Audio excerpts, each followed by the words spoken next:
الحرب سبقتني وقلبت كل الموازين. الزملاء يعرضون لهذا النبأ العاجل نقلا عن وكالة. كنت عم صور هالوصفة لأحكي لكم كيف نرجع حماسنا لرمضان بعد أول فطور،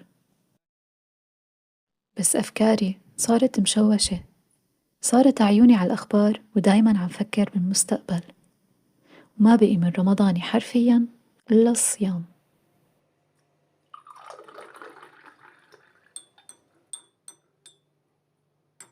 لحد ما قصة أبي الدرداء صحتني على الحل. تعوا اصحوا معي بسرعة لنلحق شو بقي من رمضان.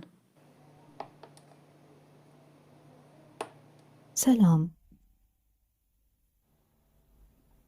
بينما تنشغل الأعين بملاحقة غبار الدمار وأخبار صراع يستبيح أراضينا كساحة لحرب لا ناقة لنا فيها ولا جمل، تحولت الحرب الحقيقية إلى حرب تشن على سكينة أرواحنا. استبدلنا أوراد الذكر بالقلق على غد لا نملك مفاتيحه، وغرقنا في تفاصيل صراع ظالمين لم نكن فيه يوما سوى حطب لنار حروبهم وأطماعهم، غافلين عن الحقيقة الكبرى في قوله تعالى: قل لن يصيبنا إلا ما كتب الله لنا هو مولانا وعلى الله فليتوكل المؤمنون. تأملوا عظم رحمته بنا حين قال: كتب الله لنا ولم يقل علينا، لأن قدر المؤمن وإن بدا مؤلما هو في طياته خير محض ولطف خفي، ولو كان بيد أحدنا أن يكتب قدره لاختار ما كتبه له أرحم الراحمين. لقد علمنا نبينا صلى الله عليه وسلم أن العمل لا ينقطع حتى في أحلك الظروف.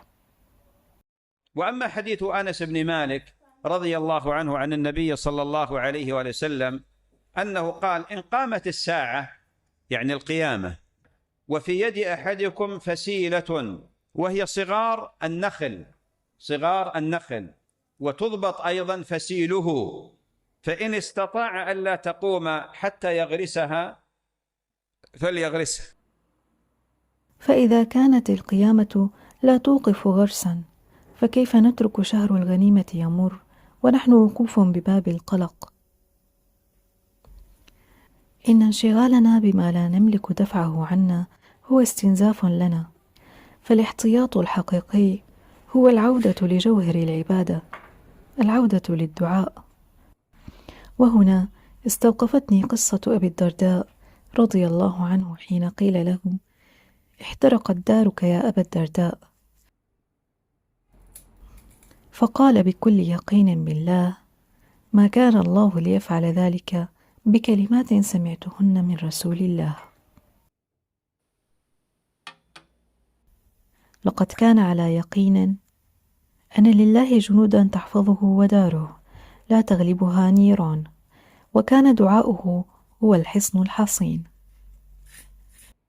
اللهم أنت ربي لا إله إلا أنت، عليك توكلت وأنت رب العرش العظيم، ما شاء الله كان وما لم يشأ لم يكن، ولا حول ولا قوة إلا بالله العلي العظيم. أعلم أن الله على كل شيء قدير، وأن الله قد أحاط بكل شيء علما.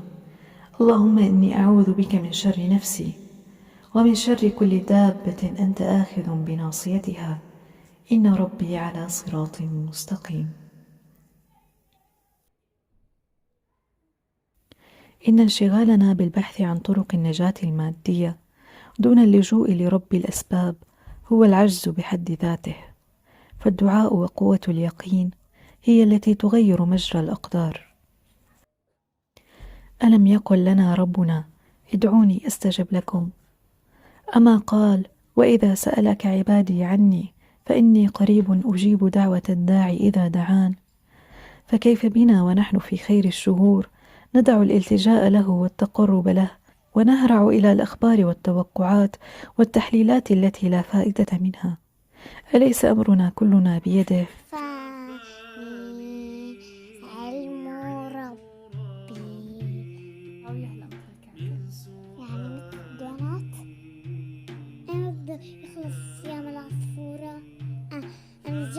أكل كل الشوكولاتة. ها رائعة رائعة.